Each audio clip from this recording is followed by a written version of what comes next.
Check out this easy vegetarian chili recipe. Using a lot of canned, no salt added vegetables and beans, and a special spice mixture using tahini. Make sure we rinse all those beans and the corn first. Start by adding olive oil, onions, and garlic in your pan.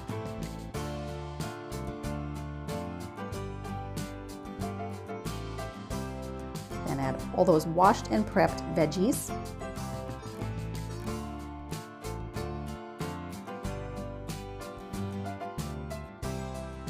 Then add your beans, your corn, and all of your tomato products, along with the broth, and give it a good stir. Then add that spice mixture. Don't mind my husband, he got a little hungry and decided to cook himself an egg. Let it simmer over medium heat for about 20 minutes. And yep, it's looking pretty darn good.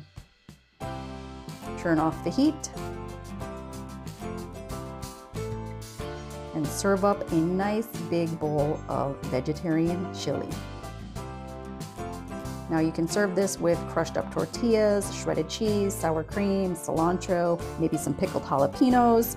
Honestly, whatever toppings you like. It's got 11 grams of protein, 10 grams of fiber, and only 239 calories per serving. Check out the full recipe on my website. Enjoy!